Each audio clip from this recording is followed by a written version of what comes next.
And finally, after 3.5 long years, the Unorthodox Machinist puzzle is finally completed. It all started with an idea on the back of a cardboard box, and then I cut the base plate.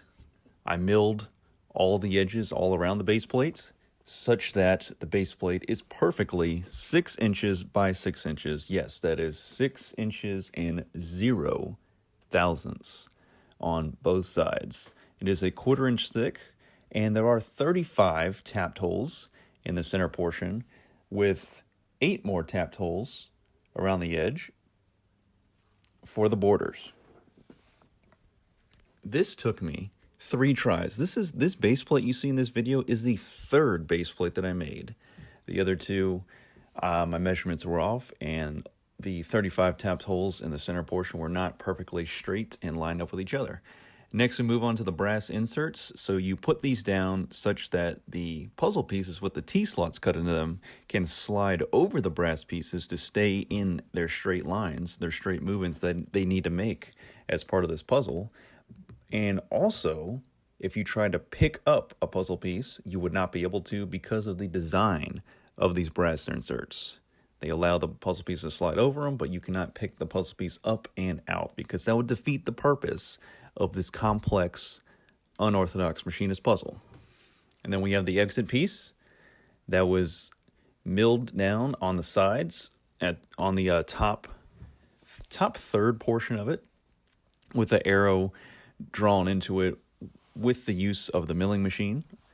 And all these puzzle pieces were made with key stock that I cut off, milled off the sides to square them up, and then ran a T-slot through the middle, as you see there.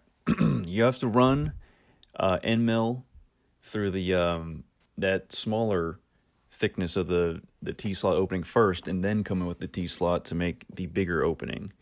Otherwise, if you run your T-slot through with no end mill at first, make a first pass with that end mill, you'll just break the T-slot. If you know what a T-slot cutter looks like. Probably should put a picture up of that if I can, but the T-slot end mill is at work, so maybe later. Now the borders, they came out pretty good. I clamped the borders to the base plate and then drilled through the border and through the base plate at the same time so I could ensure that the holes would be lined up.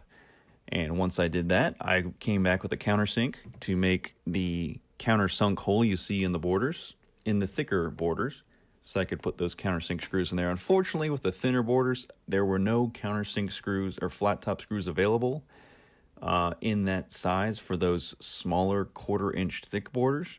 So unfortunately, I had to go with just some regular set screw style bolt heads. Those could be modified in the future. I hope they will, if I can find some screws that small. I had to whip out the metric taps, the metric 5mm tap and the metric 3mm tap. And that is it. And here it is, the final product. Let me know what you think after 3.5 years of research, design, development, and execution.